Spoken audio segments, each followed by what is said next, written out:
Assalamualaikum warahmatullahi wabarakatuh. Waalaikumsalam warahmatullahi wabarakatuh. Nama saya Sulaiman Saleh dari Majenang, Majenang itu mana? Cilacap Barat. Oh Cilacap, ya. Mari. Saya mau bertanya, akhir-akhir ini sejak awal Ramadan kemarin, saya diboikot warga sehingga saya tidak boleh masuk masjid. Kenapa dibekot? Karena rencana saya akan mengajak mengerjakan tarawih itu yang 11 rakaat. Akhirnya saya diusir dari masjid karena katanya ini bukan masjid bebas, ini masjid NU katanya. Ya. Sampai saat ini saya tidak pernah masuk masjid lagi. Dan itu berlaku bukan hanya satu masjid di sekitar saya. Sedangkan saya setelah mengkaji di MTA ini mengetahui bahwa afdolnya sholat itu di masjid. Masalahnya saya sekarang tidak bisa ke masjid. Apakah yang harus saya lakukan, Pak Ustadz? Walaupun di rumah sebenarnya saya berjamaah sekeluarga. Terus pertanyaan yang kedua, selama saya mengkaji materi yang diberikan dari sini, saya berusaha mengamalkan semaksimalnya. Termasuk mengadakan itu kurban, acara kurban. Tapi di sisi lain, pengetahuan yang lain yang untuk mencegah kemungkaran yang lainnya itu saya sekarang terhambat karena sudah keburu diboikot oleh tokoh-tokoh masyarakat dan juga ada andil dari aparat desa. Ya. Jadi saya sekarang sudah tidak bisa berkutik gitu. Sudah terbatas sekali gerak saya. Tidak seperti dulu. Dulu saya diharapkan untuk mengetahui ilmu agama untuk menjadi pencerah di kampung saya. Tapi sekarang sudah bertolak belakang, Pak Ustadz. Ya. Apakah yang saya lakukan akhir-akhir ini hanya pasrah menunggu waktu gitu? Mengamalkan semaksimalnya yang bisa saya amalkan. Apakah itu sudah dibenarkan? Sekian saja. Ada yang mau nyambung ini, Pak? Saudara dari Majenang. Ya, mari. Assalamualaikum warahmatullahi wabarakatuh. Waalaikumsalam warahmatullahi wabarakatuh. Perlu kami kenalkan yang tadi bicara ini adalah saudaraku dari Kecamatan Cimanggu, saya dari Kecamatan Majenang, semuanya distrik Majenang. Ya. Mohon penjelasan Ustaz. Yang pertama. Nama Bapak, ngapun. Oh iya. Yeah. Nama Saringudin. Sarimudin. Iya. Pertanyaan pertama tentang sholat duha dengan berjamaah. Apakah ada tuntunannya? Yang kedua, bagaimana hukumnya orang yang memelihara jin dan minta bantuan pada jin? Ya. Yang ketiga, bagaimana hukumnya orang yang mengamalkan sholawat nariyah? Sekian, terima kasih. Assalamualaikum warahmatullahi wabarakatuh. Waalaikumsalam warahmatullahi wabarakatuh. Ini pertanyaannya bongso abot-abot. Lah ngingu jin barangnya po. Terus pakannya apa jin ini? Nah, kalau ngingu kambing pakannya suket. Ya kan, ngingu anjing pakannya daging. Lah ngingu jin itu makannya apa? Ya. Jadi pertama, saudara Sulaiman tadi, ya. Sulaiman dibekot oleh tokoh-tokoh di sana. Tapi Ratu Bilqis taat dengan Sulaiman.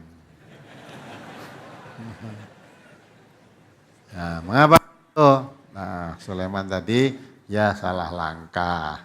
Kamu nggak perlu merubah, ya. Memang di situ sudah mendarah daging, sholatnya 23, kok kamu mau rubah jadi 11, susah, ya. Ya, nah lebih baik bagaimana? Tidak usah kamu rubah. Cara merubahnya orang-orang itu jangan langsung dirubah, diajak ngaji. Mestinya pelan-pelan kamu ya. Nah pertama kali ku anfusakum wa ahlikum naro. Dirinya sendiri memulai, terus keluarganya. Kalau sholat tarawih di situ dia bisa ketemu, mungkin tarawihnya di situ 4 rakaat salam, kamu meyakini yang 2 rakaat salam, tidak bisa ikut berarti ya sudah, saya tidak tarawih di masjid itu, saya tarawih di rumah saja. Tarawih di rumah kan lebih baik kan? Sholat sunnah itu yang baik kan di rumah. Nah, kalau di masjid memang tidak bisa ikut, ya tidak usah nyalahkan, tidak usah, ini sudah kami tidak ikut aja. Nah, kemudian tidak usah mengajak mereka berubah-berubah. Itu sudah, karena ilmu itu penting. Maka diajak ngaji, kalau tidak ngaji suruh dengarkan radio. Lama-lama kalau sudah mendengar, mengerti, otomatis dia berubah sendiri. Jadi dulu saudara kan ya begitu toh. Kok terus mandek beda sebabnya apa? Nah, karena saudara mau ngaji tadi ya. Nah sekarang gimana? Dipekot. Tidak bisa sholat ke masjid, bisa saja kalau kamu tidak akan adakan perubahan di mana-mana, ya sudah masuk masjid sholat, ya sholat Jumat, ya sholat, masjidnya masuk kamu mengikut sholat Jumat, asal kamu tidak kepingin jadi imam, ya, tidak kepingin jadi khotib, mau masuk Jumatan aja nggak boleh, ya, rasa boleh, memang ada orang semacam itu di daerah Bluro, Bangker sana dulu ya begitu. Itu tidak hanya, padahal tidak merubah apa-apa. Sholat saja nggak boleh di situ. Ya. Terus sampai pengurus MTA sana dulu tanya, loh ini kan masjid itu Baitullah kan, sholatnya nggak boleh. Jawabnya apa? Ini bukan Baitullah, ini Baitun Nahdiyin, katanya gitu jawabnya. Oh ya sudah, akhirnya ya tidak sholat situ. Terus sampai rapat sama Muspika, karena orang yang salat di situ tidak boleh, nah sudah. Suruh sampaikan, ya kita bikin masjid sendiri. Akhirnya dapatkan Muspika, dapatkan KUA juga, karena sholat di masjid itu tidak boleh. Mung sholat tuh, makmum nggak boleh. Apalagi jadi imam, jadi khotib, sholat. Ya sudah kita bikin masjid sendiri. Akhirnya kita bikinkan masjid, jaraknya cuma 50 meter, kita bikin masjid lebih baik. Ya, otomatis akhirnya warga India sholatnya ya di masjid itu, dan masjidnya sendiri. Ya 5 waktu sudah. Nah, itu kepeksa. Sebenarnya kita di mana-mana tidak bikin masjid. Nanti kalau bikin masjid orang NTA kan dianggap loh, mesti orang NTA dua masjid salatnya yang masjid dewi. Nanti terus dituduh loh NTA ora gelem salat karo jamaah liyane itu dah. Maka kita tidak membuat. Di mana-mana saya anjurkan buat cabang itu buat pengajian, gedung untuk pengajian. Salatnya gabung di masjid sebab tiap di mana aja desa itu mesti ada masjidnya. Gabung di situ. Nah, gabung ora entuk ya kepeksa kan gawe masjid. Kalau seperti kamu enggak usah begitulah, sholat Jumatan. Ya sudah sholat, dhisik kamu jadi khotib. Saya kira ora entuk enggak boleh jadi khotib, ya wis rasa jadi khotib gitu. Jadi imam enggak boleh jadi imam, ya dah. Enggak bisa berkutik, bisa.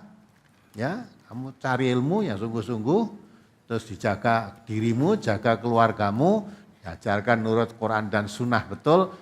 Yakin kalau itu kamu munculkan, ya kalau yang hak muncul, yang batil sirna.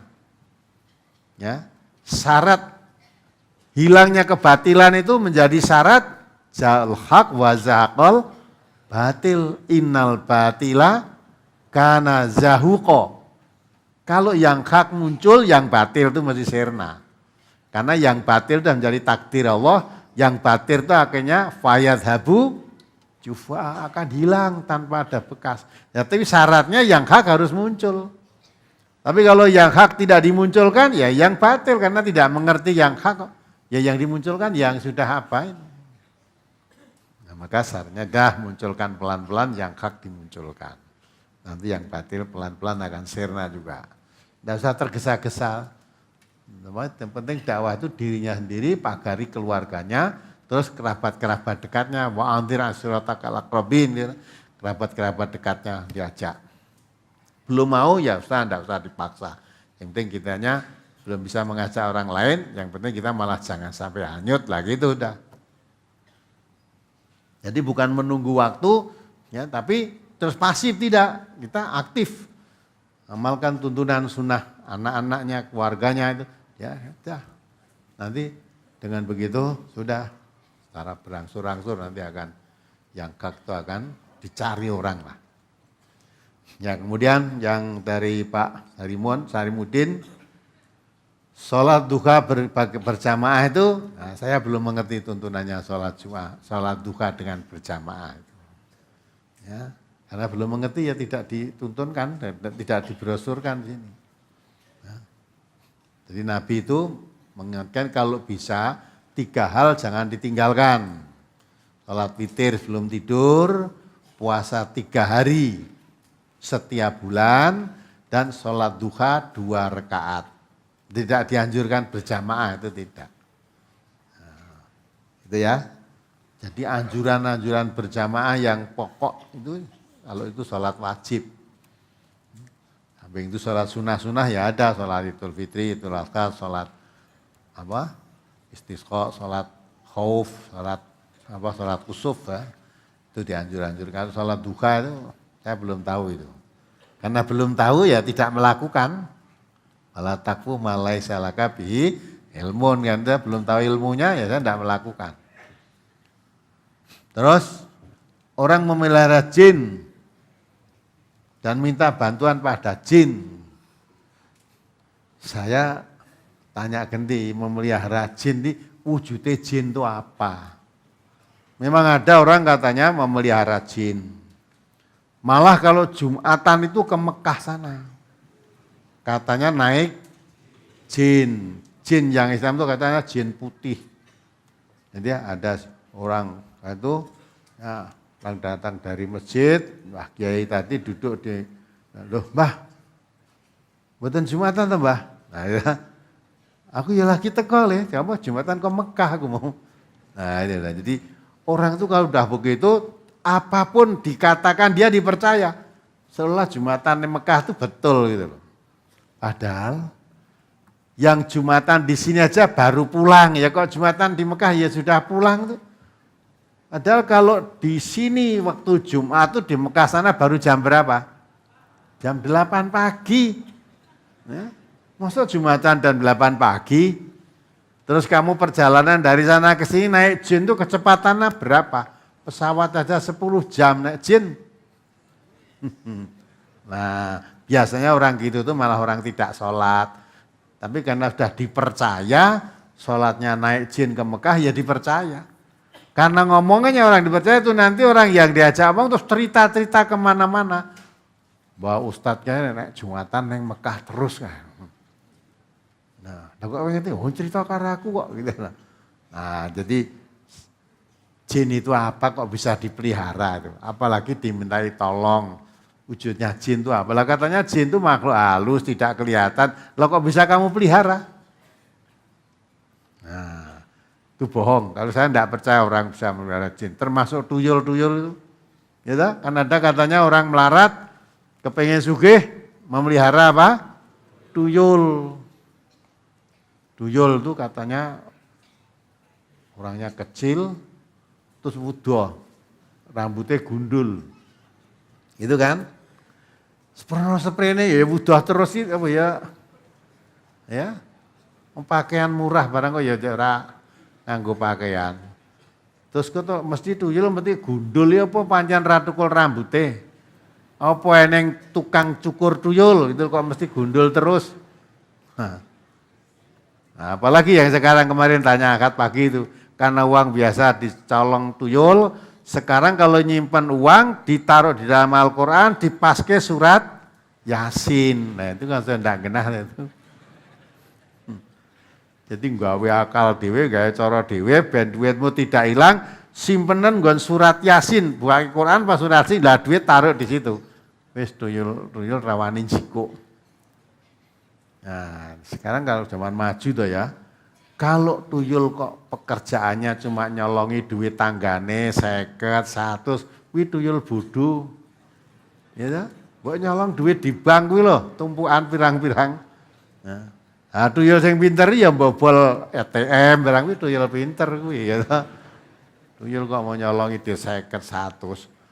Barang kelangan apa dijikuk tuyul ya. Nah, ya tuyule nang omahmu kuwi.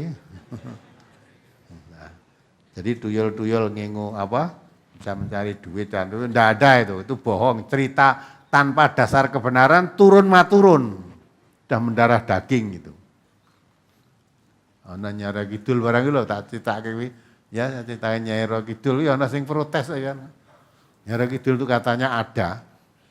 Nanti kalau dokter Budi kuwi aku tahu dijak yang gone ya. Yang Kayangan Wonogiri lho. Ditunjukkan dokter Budi lho ini tempat kedung itu katanya ini tempat pacarane Panembahan Senopati karo Nyai Roro Kidul. Wah, ada gua itu jebos sampai Segoro Kidul sana. Nah, kalau kepengen ketemu, datang di Sendang itu terus Nyai Roro Kidul ditelepon. Nah, budaya saya kan ditelepon, SMS terus datang metun jero gua lah, terus nanti berlumban-lumban di, nah gitu kok ya dipercaya ya. Nyai Roro Kidul loh pacaran karo Panembahan Senopati. Ya. Tapi Nyai Roro Kidul itu enggak ada, kita harus hilangkan itu. Nah, jangan karena sudah mendarah daging, susah untuk menghilangkan, nganti ngujin barang mau. Ya, mama sholawat nariyah, sholawat itu boleh saja. Sholawat untuk Nabi silakan. Sholawat itu kan doa kan. Sholawat untuk Nabi berarti doa, mendoakan Nabi. Ya. Nah, adapun ada macam sholawat nariyah, sholat ini yang saya belum tahu itu. Yang mau ngamalkan silakan, tapi saya tidak tahu tuntunannya maka tidak mengamalkan. Apalagi baca sholat nariyah begini, untuk begini, lah itu yang saya tidak tahu itu. Ya. Tapi saya tidak menyalahkan orang yang mau ngamalkan itu silakan. Lana amaluna walakum amalukum. Sudah? Dah, cukup? Baik, berikutnya penanya mic nomor 5 dari Banyuwangi. Dari Banyuwangi. Mic nomor 5 dari Banyuwangi. Terima kasih. Sebelum saya mengajukan pertanyaan Ustadz, Ya. nama saya Muhammad Arba'in dari Desa Sumber Asri, Kecamatan Purworejo, Kabupaten Banyuwangi, bagian selatan. Ya, karena kena debu enggak? Kena abu gunung Tiap raung. hari Ustadz, mulai hari Senin sampai hari kemarin masih terus. Oh, kena raung. Sampai makan nasi itu terasa krekes-krekes dalam rumah itu. Iya, malah. Dan sering disebut oleh pemirsa televisi, Pak Arba'in itu sering muncul di TV, sering disebut dengan Bapak Kumis Putih. Memang kumis saya sudah putih. Ya. Kemudian sebelum pertanyaan Ustadz, saya mau mengirim salam untuk pendengar setia Radio Persada, yaitu Bapak Haji Parjimo, mantan Kepala Desa Kudu, Kecamatan Bagi, Sukoharjo, juga Bapak Anggoro yang berada di Manahan. Beliau pendengar setia Radio Persada atau televisi MTA, namun beliau belum sempat tabayun ke majelis ini. Ya, karena Dengan mudah-mudahan Ya. dengan saya kirimi salam ini, beliau berdua mau tabayun ke gedung ini dan istiqomah dalam mengamalkannya. Amin. Karena Manahan ke sini itu jauh sekali. Kalau Saya tidak tahu Manahan itu mana, Tat. Ayo jauh, Tidak tahu. kalau Banyuwangi kan dekat cuma etan kono. Kemudian mohon doa kepada segenap peserta pengajian Ahad pagi ini untuk warga Banyuwangi, mudah-mudahan dengan mendengarkan radio dari Puspita FM di Sumber Asri itu, juga penonton televisi MTA bisa istiqomah dan bisa terbentuk kelompok binaan di Banyuwangi, syukur-syukur kalau bisa menjadi cabang. Juga mohon doanya pada Ustadz segera terbentuk di Banyuwangi. Ya, kelompoknya sudah dibentuk toh? Sudah dibentuk tapi kan belum, baru mau mulai binaan Ustadz. Oh, Pak Demikian. Binaan. Nah, sudah 2 kali atau 3 kali toh sudah? Sudah 2 kali, Tat. Ya. Bahkan 3 kali, yang terakhir hari Ramadan itu santunan yatim piatu dan kaum duafa. Ya, alhamdulillah. Kemudian pertanyaan yang pertama, ini pertanyaan lemparan Ustadz, karena kami ditanya tidak bisa menjawab, balik bertanya pada Ustadz. Ya. yaitu mengenai keterangan Ustadz bahwa Rasulullah pernah bersabda, suatu saat nanti umatku akan terpecah menjadi 73 golongan. Semuanya masuk neraka, hanya satu, yaitu Ahlus Sunnah wal Jamaah. Nah, hadis ini diriwayatkan oleh siapa dan sudah dibrosurkan pada tahun berapa? Mohon dijelaskan karena kami hanya mendengar, tidak bisa menunjukkan dalilnya. Kemudian yang kedua, inti titipan dari seorang yang sudah berumur 102 tahun. Sebetulnya pertanyaan ini dititipkan sejak bulan Januari yang lalu. Itu mengenai beliau mempunyai dua buah benda, wujud batu, yang satu hitam, yang satunya belang. Menurut cerita beliau, dia memperoleh benda ini dari mimpi. Katanya ada dua orang yang berkulit hitam dan berkulit belang mau ikut kepada orang tua tersebut. Dia menjawab, kok kamu mau ikut aku, tak nggo makan yopo, tak nggo mangan dhewe sih tingak-tinguk. Nah, kemudian, wes toh Mbah, aku rasa mikir panganku, aku tak golek dhewe.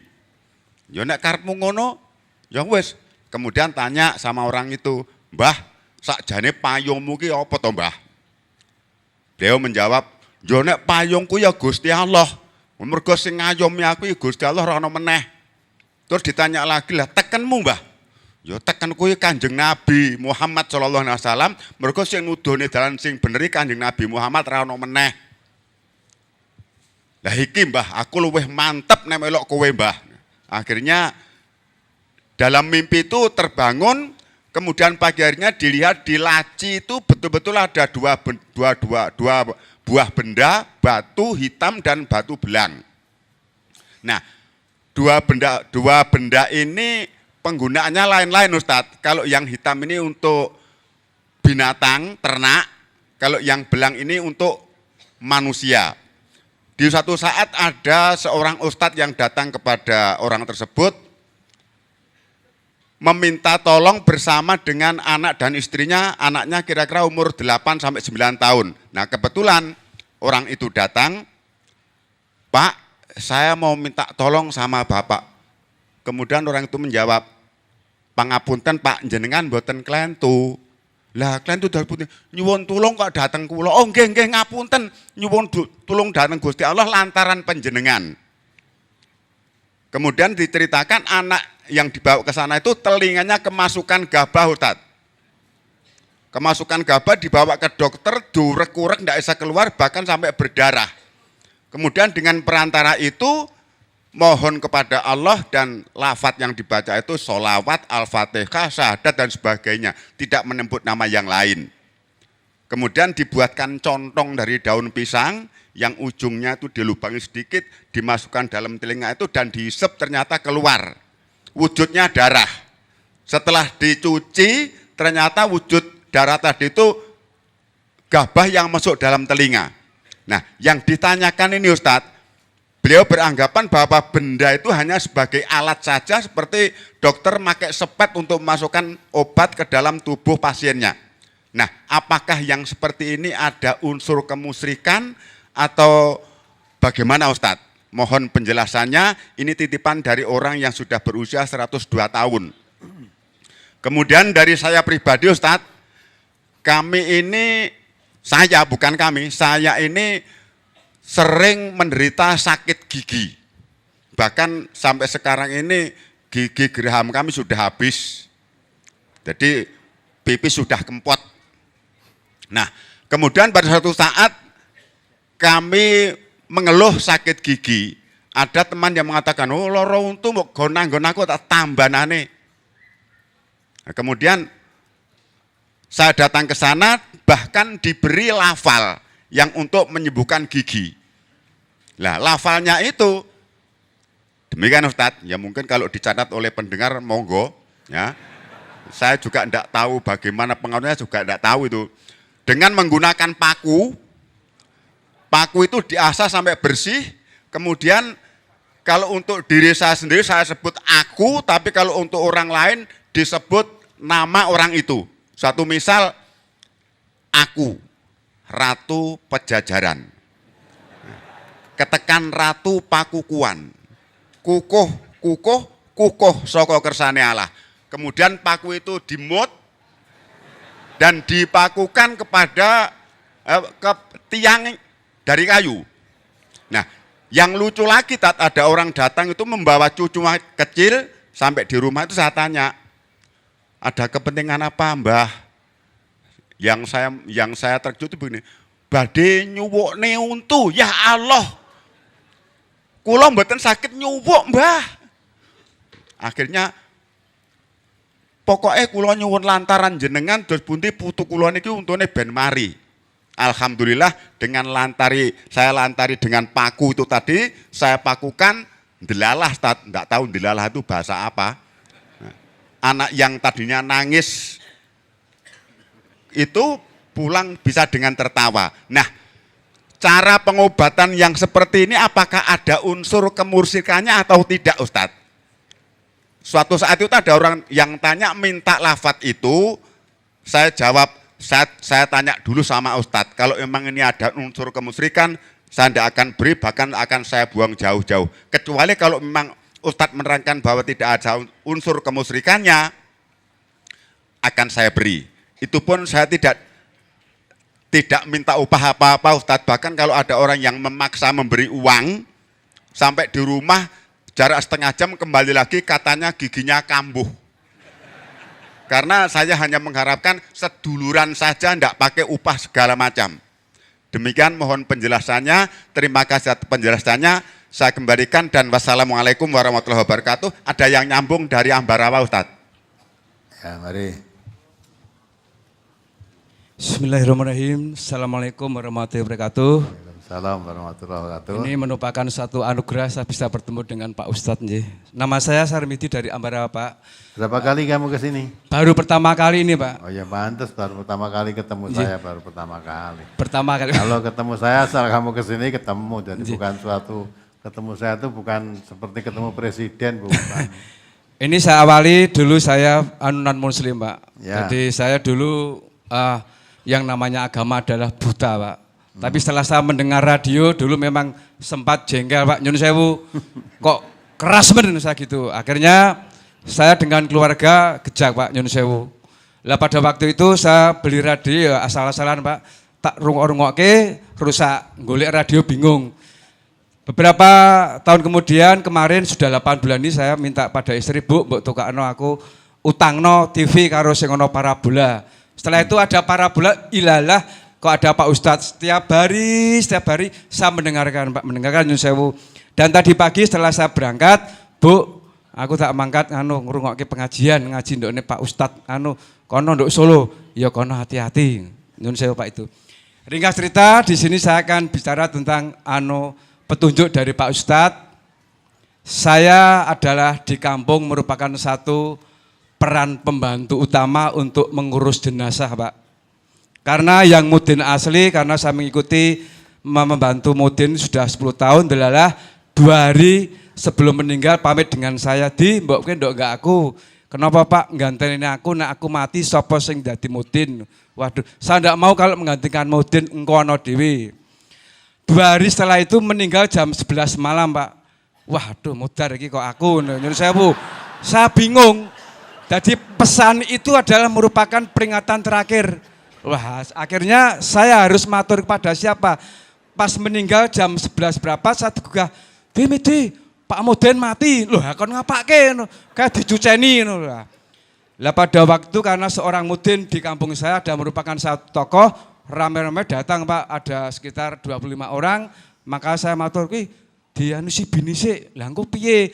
Doa ndak bisa, ndak apa-apa ndak bisa. Saya memberanikan diri, lah engko ditampa ora? Wis Pak Mon kuwi si binono lah. Di sini akan saya pertanyakan ada 3 Pak. Yang satu adalah apakah ada doa khusus bagi si pencuci mayit Pak? Yang pertama. Ini yang pertama, dia ada doa khusus karena di kampung. Ya. Nyun sewu.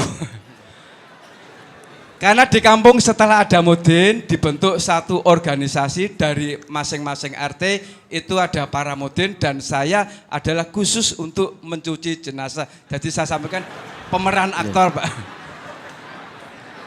Yang kedua adalah Bolehkah Pak? Karena kalau ada yang meninggal biasanya saya dikasih uang Pak. Nyoki gawe ngopeni mayit. Waduh. Padahal niat saya adalah ngopeni tanpa bayar. Akhirnya dari organisasi itu memberikan satu undang-undang pokoknya sing nyuceni mayit ono duite itu. Yang kedua, yang terakhir Pak, ini penting sekali karena setelah di kampung itu ada yang meninggal, baik itu Islam, Nyun Sewu, Kristen, Katolik, saya juga kono jika diopeni mayite dicucani lah. Ini sangat bertentangan Nyun Sewu karena baru pertama kali saya matur karena tadi saya dijak oleh anak saya yang ngaji lah. Ini kesempatan saya ini bisa matur unek-unek saya Pak, karena saya akan berkata jujur bahwa saya di ini untuk baca Al-Fatihah saja saya belum bisa. Sekali lagi Nyun Sewu Pak, Assalamualaikum warahmatullahi wabarakatuh. Dan ini dilanjut dari saudari kita Pontianak, monggo.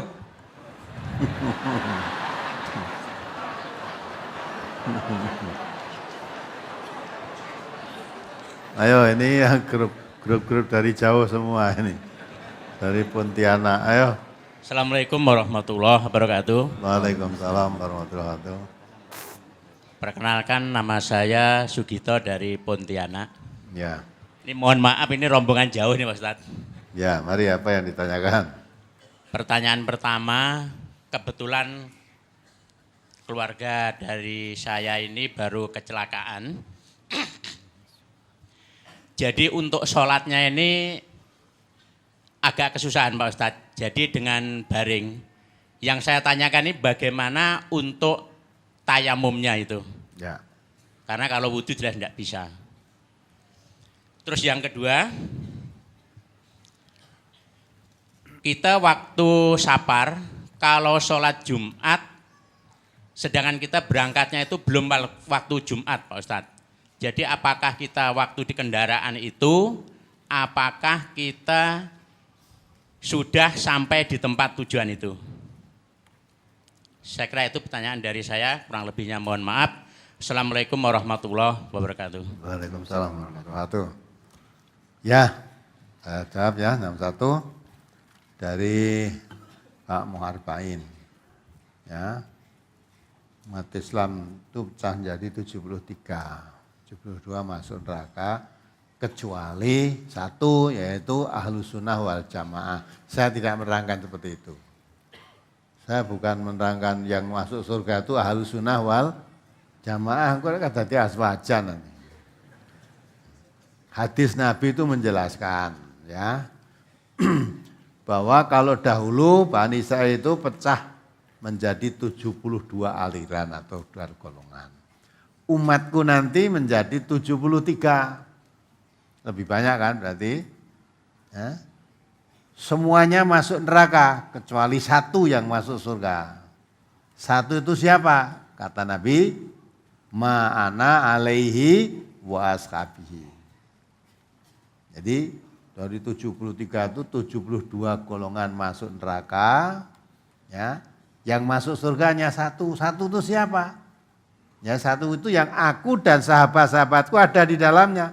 Artinya suatu golongan yang mengikuti sunnah Nabi dan sunnah para sahabat Nabi.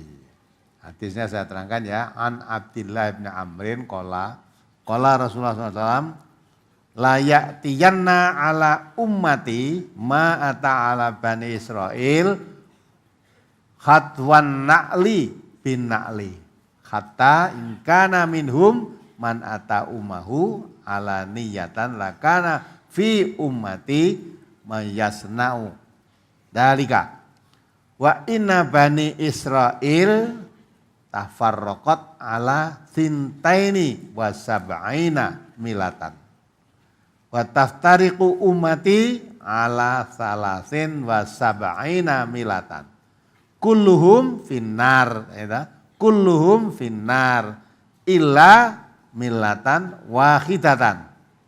Qala man hiya ya Rasulullah? Qala ma ana alaihi wa ashabi. Itu ya. Setapak demi setapak, sehingga jika ada di kalangan mereka orang yang mengumpuli ibunya dengan terang-terangan, tentu ada pula di kalangan umatku yang berbuat seperti itu. Jadi kalau pada zaman Bani Israil itu ada anak ngumpuli ibunya, umat Nabi nanti ya ada. Gitu. Dan sesungguhnya Bani Israel terpecah menjadi 72 golongan.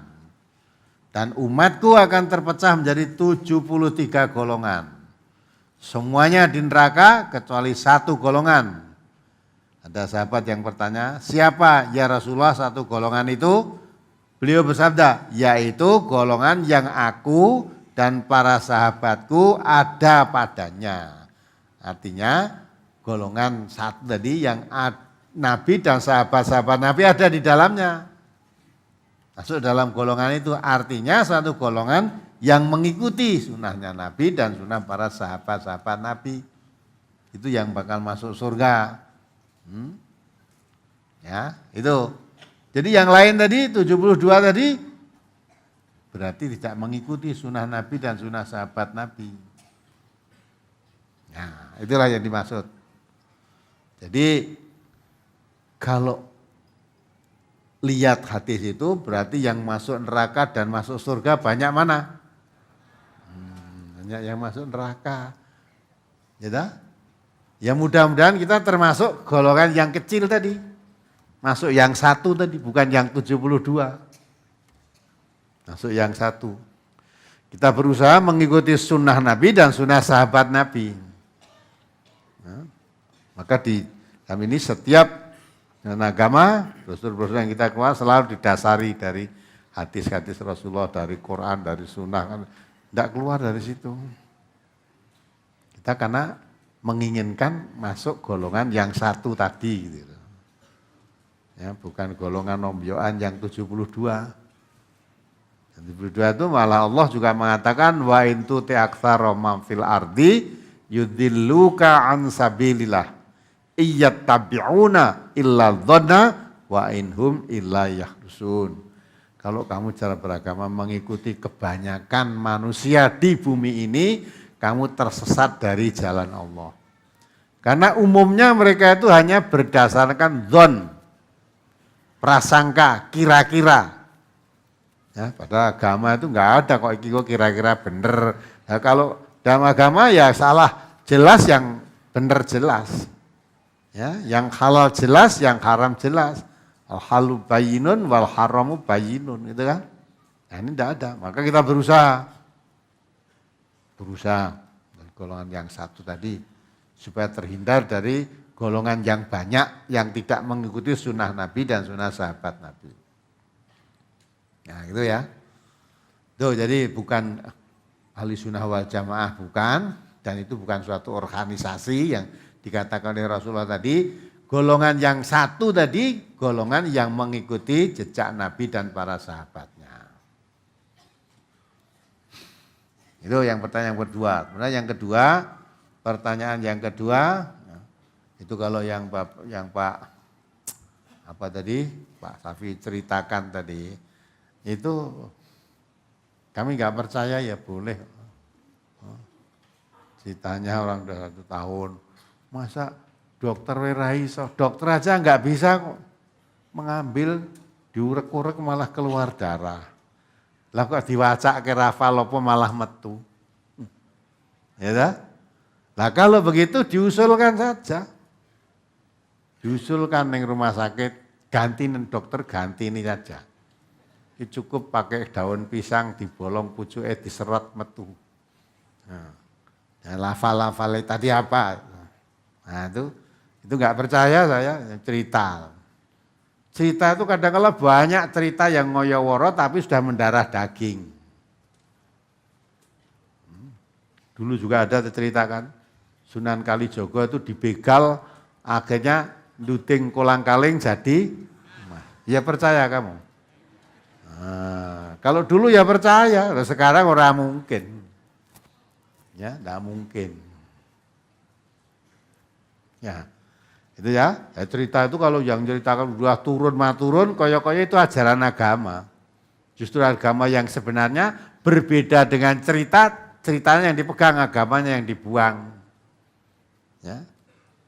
Itulah, jadi tidak usah percaya begitu. Kemudian, apalagi yang ketiga tadi, Mantra-mantra nambani apa? Sakit gigi. Gigi. Itu bukan kemusyrikan, tapi kebohongan. Bohong itu boleh nggak? Nah, kebohongan. Ya. Memang pengobatan pakai paku untuk anak kecil itu mujarab. Iya. Saya juga pernah kok dulu anak saya kecil, anak saya yang baru sekarang mungkin ya ada di sini. Ketika masih kecil sakit gigi. Saya bawa kepada simbah yang suka obati itu. Wah sakit apa? Gigi mbah. Ya gini, delok gini. Bawakan paku usuk gede itu. Paku usuk karo pukul besi. Delok gini, inget gini le, paku yang cagak. Aduh, coba delokan kae. Lagi delok pakune sudah sembuh. Iya. Piye? Wis mari. Pun mantuk mawon Pak, pun mari ya lho. Wih ya paku. Nah kira-kira hubungannya apa sakit gigi dengan paku usuk? Ya, karena anak tadi tersugesti digawa ke paku usuk dawa ngono karo pukul. Wah, wedi ya. Karena rasa takut yang sangat dengan paku karo pukul tadi, sakitnya gigi hilang. Mulai ya bener setelah mulai neng omah kumat meneh. Nah, jadi itu penipuan, nggak ada hubungannya itu. Apa mulai doane mantra-mantrane kerajaan apa tadi? Kerajaan ya? Ratu Pajajaran katakan Ratu Pajajaran katakan pakukuan. Lah kuwi doa apa? Pakukuan, paku maksudnya kan gitu. Nah, Pajajaran karo paku. Ya itu tidak ada hubungannya, itu jauh dari tuntunan Islam itu. Tidak perlu dipercaya gitu-gitu itu. Sakit gigi ya ke dokter gigi sudah. Rasa dipakok-pakok kayak gitu ya. Jadi itu penipuan itu. Tidak bisa ngobati ternyata itu. Ya, kemudian apakah ada doa untuk Pak Sarmidi itu Ambarawa? Apakah ada doa untuk memandikan? Doa untuk yang memandikan mayit itu enggak ada. Yang ada doa untuk mayitnya. Ya, doa untuk mayit ada. Dengan disolatkan itu ya toh. Setelah selesai kafani, dimandikan, disolatkan. Nah, solat jenazah itu isinya khusus doa. Isinya doa. Maka setelah assalamualaikum rasa ndungone wong salat jenazah isine doa tok. Allahumma fir lahu warhamhu wa'fu anhu wa'afi wa'fir nuzulahu itu isine doa tok itu. Lah kok bar selesai assalamualaikum ndonga meneh lah. Donga salatmu mau apa? Nah, jadi itu doanya untuk si mayit bukan untuk yang ngedusi. Ndak upah memandikan mayit, ya. Itu mengupah memandikan mayit, ada lagi upah nyolatke mayit ada kok. Gimana memandikan, upah nyolatke lah kalau Bapak tadi ya memandikan, ya nyolatke double upahnya. Ya. Tidak ada, kalau sholat mayit diupahi ya entuknya upah kuwi ya. Ya itulah, apalagi kalau mandikan mayitnya bukan orang muslim, mbok mandikan mbok ya entuk. Itu kan? Jadilah tugas-tugas semacam itu dalam Islam tidak ada. Mandikan jenazah, malah di suatu tempat tidak sekedar menyolatkan, menghitung sholat ketika sakit, belum mati itu berapa yang ditinggalkan. Punya hutang berapa, tinggalkan. Terus dihitung-hitung nanti bayar tebusannya sekian. Nebus dosane gitu loh. Baru saja warga kami yang dari sana suruh bayar. Nah, cerita itu, jadi keluarganya ada yang meninggal, didatangi oleh orang ulama, dihitung sholat yang ditinggalkan, puasa yang ditinggalkan, akhirnya suruh bayar tebusan beras 1 pickup. Ya, beras 1 pickup dan uang 15 juta. Tunggu nebus dosane yang mati. Maka daerah-daerah yang semacam itu muncul MTA mesti geting banget. Sebab kalau nanti MTA tumbuh, tebusan-tebusan dosa untuk orang mati yang semacam itu sudah tidak laku. Tidak laku. Jadilah, jadi kalau Bapak tadi kalau mau tugasnya ngetusi jenazah, kali ini ya sudah belajar aja. Di sini sudah dikeluarkan buku Janaiz, buku tentang ngurusi jenazah. Nanti Bapak bisa beli di situ, ya bisa membaca tata cara atau situ. Tapi sholat jenazah. Ya sholat jenazah itu bacanya ya mau Al-Fatihah itu terus doa. Nah kalau Bapak belum bisa Fatihah, belum hafal ya belajar dulu. Belajar dulu, maka jadi orang Islam sholat. Ya. Ya, saya sudah cukup loh dari Pak Sugito sekarang. Pontianak sholat dengan berbaring, bukan sholat berbaring, tayamumnya ya bisa saja yang dekat di situ. Tempelkan di dinding, misalnya di rumah sakit, tangannya tempel ke dinding rumah sakit itu, terus disapukan di muka dan kedua tangannya sampai siku, sampai mana? Ya, pergelangan tangan. Tempelkan plek, sapukan sini, terus kedua tangan. Sudah sampai di sini aja. Sholatnya tidak bisa duduk, ya sudah berbaring semaksimalnya. Bacaan-bacaan sholat ya baca itu. Jadi jangan sampai ditinggalkan kalau memang pikiran masih sehat. Sholat Jumat kendaraan ya boleh aja kendaraan, tinggal saya tanya kendaraannya apa. Kalau kendaraannya mbak mobil sendiri kan pas waktu sholat Jumat mampir aja ke masjid.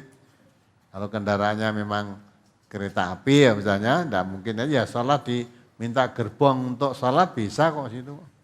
Kalau kita ngomong, saya juga pernah sholat Jumatan di gerbong itu, diminta untuk sholat disediakan di tempat itu, tempat apa itu, untuk makan tuh gerbong restoran itu, ya ada situ, saya jamaah. Jadi kalau memang bisa digerjakan dengan jamaah, ya jamaah.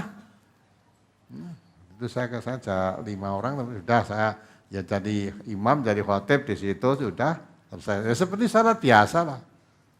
Kalau memang tidak memungkinkan, ya tidak usah jamaah, sholat di tempat itu semaksimalnya bagaimana dikerjakan. Pokoknya sholat itu selama akal pikiran masih sehat jangan ditinggalkan. Nggak boleh ditinggalkan. Ya, sudah saya rasa dari saya cukupkan sekian dulu. Ini walaupun sepatah dua patah kata saya minta dari Pak Dr. Amrullah Ahmad. Masih ada waktu setengah jam ini. Mari Pak Dr. Amrullah Ahmad dari Majelis Ulama yang baru kali ini datang di sini, ya, saya berikan kesempatan untuk memberikan tausiah kepada kita semuanya. Ya, samuan ini ya.